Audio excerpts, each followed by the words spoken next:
There are a couple of new faces, so obviously we have to do an introduction.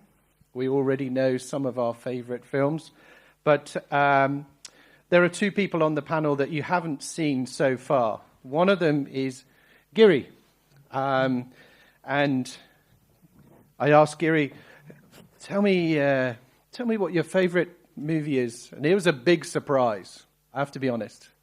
The Wolf of Wall Street. Whoa, yeah, you got it, Giri. You got the whoa, no, yes. Yeah. I then asked why, in a good consultative manner. So tell me why it's interesting. And actually, if you think about it, and I hadn't thought about this, it's quite an interesting life story. You know, starts with nothing, grows, hedonistic lifestyle, makes lots of money, crashes, goes to prison. And what does he do now? He's a teacher. So I don't know that he's teaching people how to do that. But anyway, it's an interesting life story. So good one. And the other person, who most of you, or a lot of you, if you come from Basel, will know, Kristina. And Kristina is going to look after the panel. But I then asked Kristina, what's your favourite movie? This one was really good. I don't know it. It's called Old Boy. It's a Korean movie, and it's a psychological thriller. So I will say nothing else, except I do whatever you want. Okay, over to you, Chris. Thank you, everyone, and thank you, panelists, for accepting this invitation. I know that between now and lunch, it's only this panel, so please keep tight. We'll try to keep it fun and entertaining. So the flow is going to go with the following style, that we're going to have a few questions here on the panel, but I do want everyone in this audience to participate. Please ask questions. Let's make it fun. And if you read the title, it says Developing Digital Maturity Across Global Organization. And we've had 4 great talks this morning where we talked about value, we talked about trust, we talked about our scientists with whom we're working with, and what comes in the future. And we would like to take opportunity for this final discussion to continue this topic and really deep dive into those discussions. And probably I will start with the first topic, which is value. I think this word has been said maybe even more times than AI. And I would like to ask how you define value in digital transformation across scientific operations in the lab. So, Holly, if you can start first. I think for me, I always try and keep that end user focus, and the aim of argenx is to help patients. And so I see anything that's value is operationally optimized systems, ways of working that ultimately lead to technological progress, supporting the scientists and ultimately supporting the patients. Thank you. And maybe from a large pharmaceutical industry, Sandra, what would be your... Yes, so on our side, we really consider that digital transformation is not an end goal, but it's really the enabler to achieve business goals. And we actually measure the value by how fast we can achieve our goals. And our biggest target is really to halve the time from discovery to therapy. Thank you. Yeah, this time that Jörg demonstrated on some of his slides, it's, I think, the famous slides, and it's critical to see how over the past decades we can shrink this time. I don't know if there is any studies been shown if by using all the technology we're successfully managing. I think slowly, but hopefully we should get there at some point. We have Giri that didn't give a talk this morning. So Giri is working in Clariant and is supporting global ELN rollout for over 800 users. And Clariant is a specialty chemical company. So we have a different angle, a different industry. So Giri, from your perspective, how would you measure value? So I hope everyone can hear me. So I think, as everyone mentioned, right? So it's pretty clear digital transformation should be closely aligned towards the business goals. And now with the current geopolitical situations, for us it's pretty clear: faster time to market, faster product development with confidence, right? So, but what does an end user who's using an electronic lab notebook have in this, right? So it should always be a balance of what the management wants, which cannot be achieved in one go, but having smaller intervals of outputs to them, continuous successes, but even smaller successes, together with making the life of end users easy. So this is the value which we try to focus on, quantify some of these also along the way. Thank you, Giri. And Jörg, so you've showed to us a lot of really cool, I'm stealing the word, really cool AI use cases where it's clearly shown a big value for those particular case scenarios. But how do you also want to measure for any future projects the value? Do you have certain set of KPIs, or how would you define the value? I mean, it comes, somehow you need to measure, right? And then it comes down to finding maybe smart KPIs, what you can use. And I think the company as a whole, I would say, has tried to move away from the simple KPIs. So the simple things that you can measure are usually not the ones that really help you understand whether you're doing the right thing. So for example, if you think phase transitions, how many projects have we transitioned from early to late stage? Then there's ways of, let's say, skewing the system. You could say, you just, depending on which criteria you use and so on and so forth. So I think it's around really finding out what is it that you want to measure, so that will really help you understand, are you on the right track or not, and does it make a difference? And that is challenging because the portfolio is never the same, right? You're dealing with different indications at times, the balance shifts.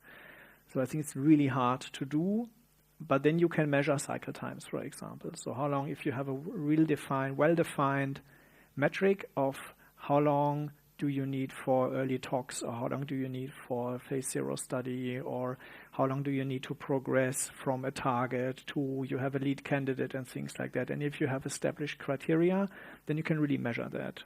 And then this will help you understand, are we moving the needle really on this cycle time topic, for example. And cost is easier to track, obviously, but I think for us it's the speed really that matters.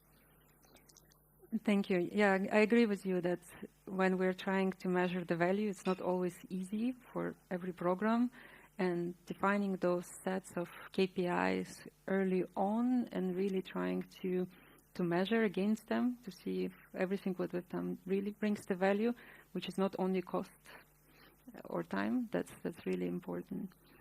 And if we go back to some of the points that also Chris mentioned in his talk, is about this top-down digital strategy and bottom-up digital strategy, right? So we had a lot of discussions around this earlier this morning. So how would you balance those top-down and bottom-up approaches in your organizations? Holly, would you like to go first?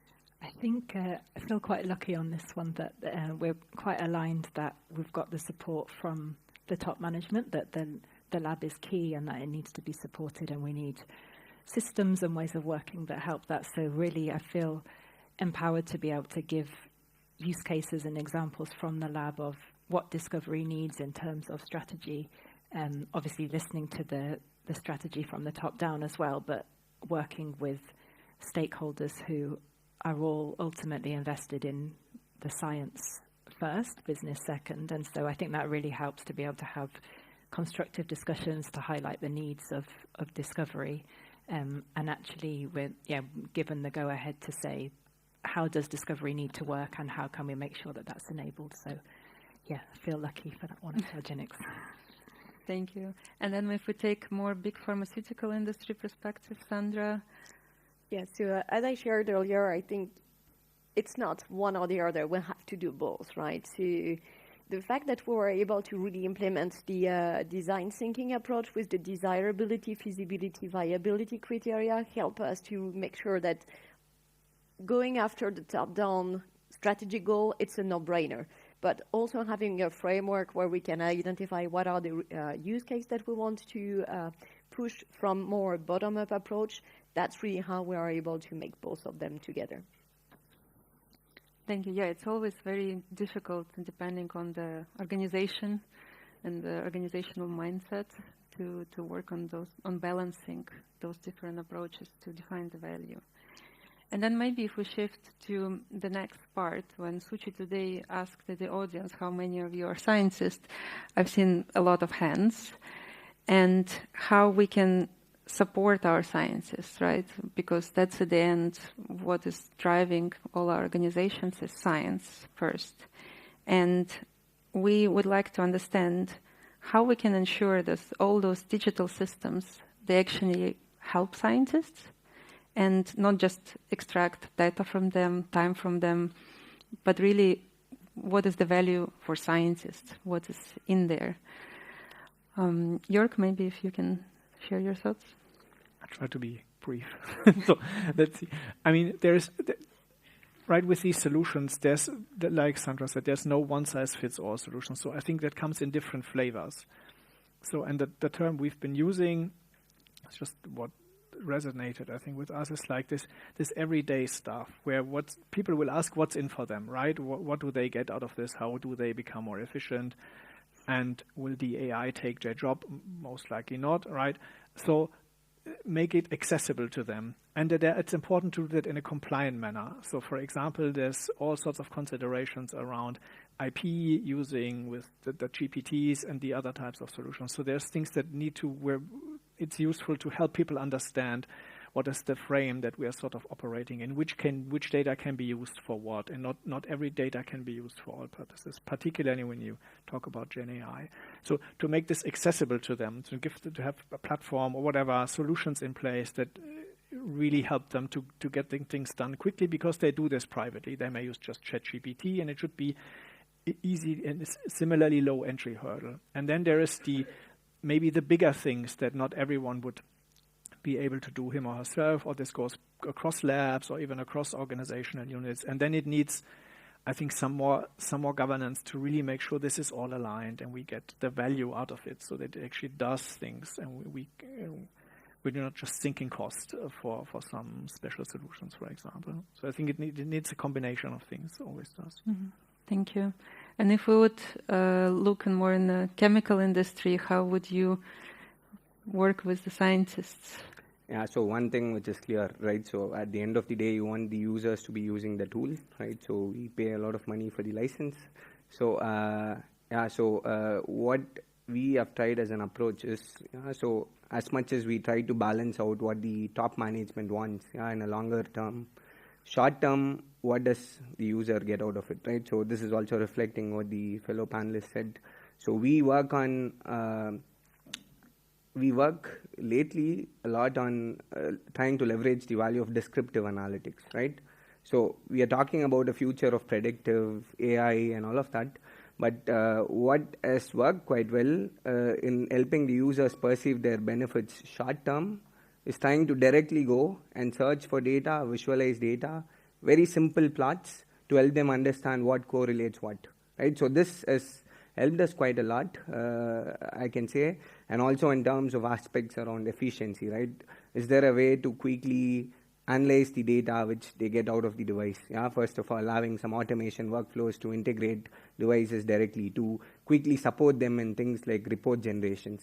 So these are things which work quite well for the our mainstream audience, and with the goal of trying to also motivate them on the bigger picture, we use the use cases from the early adopters as flagships. So there we have built. Imagine we build a couple of use cases which works quite well with advanced analytics more than descriptive. So here we use these use cases to send out newsletters, to talk about them as success stories, and so on and so on. So these things help us have the users do the basic things, and also help them perceive what is the bigger picture which we have. So this is what we try to use, short-term quick benefits to push them use the tool. Thank you. So the key is always to identify those quick adapters, going around the labs and asking who is the quick adapter, extroverted. So now I would like to also open questions to the audience. We have a few mics in the room. So who would like to go first? Don't be shy, please. We have one there. Hello, I'm Luc. I have a question. We are in the smaller companies. We have a lot of acquisitions. We're changing our landscape every month, it feels like sometimes. How do you handle that in the bigger companies? How you give that one standard fits all, even though it's not fit for purpose, as we've learned before? So I can maybe provide some perspective on how we're dealing with it. So the way we've been approaching it at Sanofi is actually, we also have quite a lot of legacy data, and we're working quite a lot as well with CRO, CMO. So the way we have been approaching it is really through data governance, where we're trying to identify the common data elements and this is really where we want to push for standardization. We don't want to standardize everything, but where we do have critical data elements that enable to go after the interoperability and so ever, this is where we're going to spend quite a amount of time, and if need be, doing data remediation, data cleaning, data whatever, to enable this interoperability. For the rest of it, not everything needs to be standardized, and we'll leave the other critical data elements which may not need interoperability as such. Thank you. If I can also add something there, it's very important to prioritize, right? So imagine you want to roll out a new lab or a new group which wants to be merged. So we can, of course, try to migrate everything at one go, but what we have understood as a part of a big migration which we are going through is migration is complicated, right? So priority is the key, and in the beginning, if this makes that the users do not want to use the tool, I think this is also fine to have some kind of unstructured way for them to navigate to, I don't know, a different location to access the files, right, for example. But your prioritization helped us a lot. Any other questions from the audience? I have a question for Holly. Holly, what would it take for you to go even faster?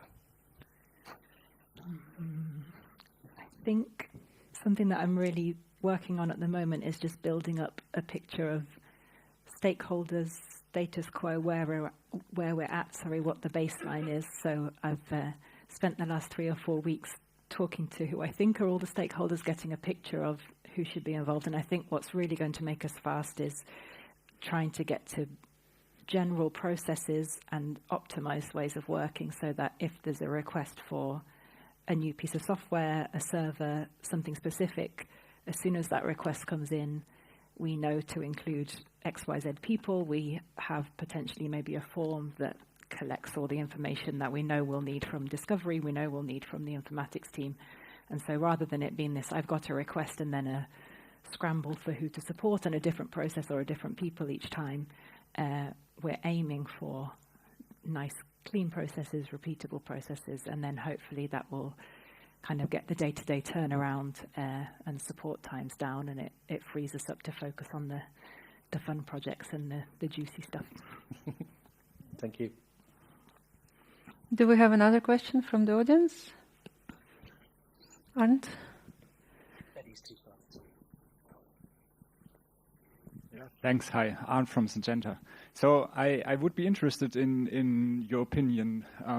One observation that I made is we talk about a lot about effectiveness, efficiency, right? People need to do their things faster, better, same amount of time. Now, especially if you look at bottom-up digital transformation, a lot of the brilliant ideas where actually we not just had a small improvement in efficiency, but really doing something differently with digital support that really made a change, came because people took time for experimentation, didn't look so much at their effectiveness overall or efficiency, because if you want to experiment with something new, you slow down what you currently do, and actually creating this free space to be creative and experiment. I think especially for bottom up things can be incredibly important. So I would be interested in the panelist opinion on, how do we also create the right room for people to take up those topics. So on our side, this is one of the questions that we have in our desirability, feasibility, viability framework. And within the viability framework, one of the questions is how much time is the person able to dedicate to the topic? Do they have time to test? Do they have time to learn? Do they have time to fail? And what's the support from their management? So that's the critical questions that we're asking ourselves before starting developing anything. Maybe I should just add. So I think this is super important because even outside, right, there's within the company, even outside, there's a lot that's happening, and we have trouble keeping up, actually, with the developments in the field. And then that's a fine balance to me to have. For example, when GPT started, I think peak time we had maybe 14 GPT instances within Roche because people were so excited about this that it started everywhere. And then it started mushrooming, and then you end up having questions around how to effectively use that. And we've consolidated now on a single one, but it took us almost 14 months or something to funnel this again. So there's this time for expansion, if you want, really try out different approaches, and then there needs to be some mechanism, I believe, to funnel it back, because otherwise it will just proliferate, and then you need to maintain like 14 instances of any particular solution or so. But this can be really powerful, and we've been thinking about ways to then have like a common platform where then people can experiment on. So it can be just notebooks or the GPT-like sort of environments. And then you get a lot of insights on how people have been using this. And this can be truly transformational, I agree. But that's a lot of the balance that we are always trying to find. And I find that difficult, really, to have freedom, but at the same time make sure we sort of have a plan for what happens next once we have something that works. We have one more question here. So the scenario here could be basically where, and what I really want to hear is what your experience is where management at the top has actually already bought a solution, but this solution is not very flexible. So it'll be good to hear what your learnings were from there and how you would now act if that happened again.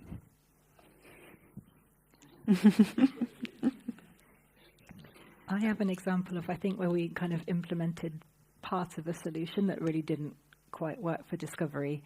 And it was just after I'd started at argenx, and I could tell straight away for this project that there was a gap in the trust, and there just wasn't something quite sitting great. And supported implementing the project because it was the first thing that I was supporting. And I think where I went wrong personally was that I didn't address that there was this gap.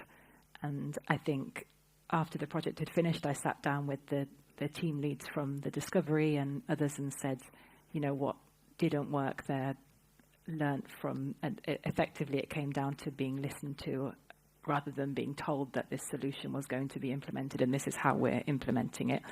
And I think I probably should have, from the start, picked up on or acted on picking up on that gap in trust or something not quite being right, and just sitting with the right people and saying, like, what's not working here? And I think that kind of active listening versus turning up and implementing something has a huge impact. And actually the trust that we lost from that project with a few people, I'm still building back up 18 months later. So I think addressing it at the time and just having those humble conversations, I think it makes a big difference. So back to the people side again, I think.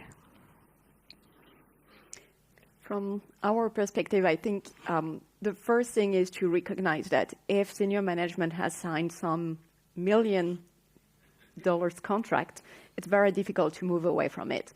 So I'd rather not spend too much energy in trying to justify why we need to get away from it, but I'd rather look at where is the solution working for scientists. Let's invest on where it works, and let's find alternative solution for where it doesn't work.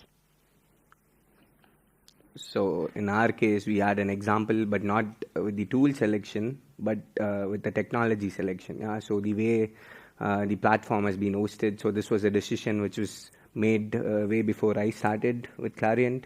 And there we see a lot of hiccups. And of course, yeah, we have to live with it because we cannot change what has happened in the past. And there, what I would emphasize is, of course, it's a management decision, but there needs to be definitely, it needs to be a sit down together with IT folks, yeah, so who really evaluate the end-to-end futuristic thinking, not just as a tool, but as a platform, right? So this is a big change management which has to come also to the management, that it's not just the tool, we're talking about integrations, which would just expand massively in the future, right?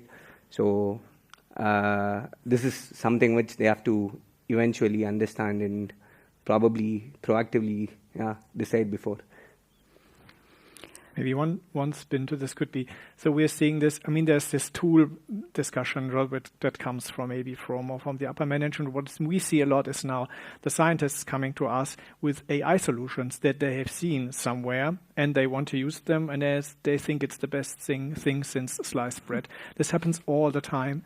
And then you talk, and then we have all these considerations that we've heard in the morning. So what data was used to train it? Is it actually applicable? Is it consistent enough? Is it properly coded? Is it validated? And so on. So there's tons of things that need to be considered before we would actually really consider deploying that on a study or even in a discovery setup. And that's like the opposite problem almost. And then it comes back to the people, it always does. So you need to discuss this and take this seriously. And then quite often we end up with being, maybe, looks promising, but it's not quite there yet, and then there's ways to exit this as well. Otherwise, we'll be busy just integrating countless bespoke AI solutions try to fit it into some larger workflow, and then this will fail to be efficient ultimately. So it also comes from the other side, essentially. So I think with questions we're going to finish on this, but of course we have lunch coming up, we have a lot of breaks, so please come to our panelists with any more questions you might have. I think it's a really great topic, and I would like to say thank you to our panelists and speakers for today's discussion.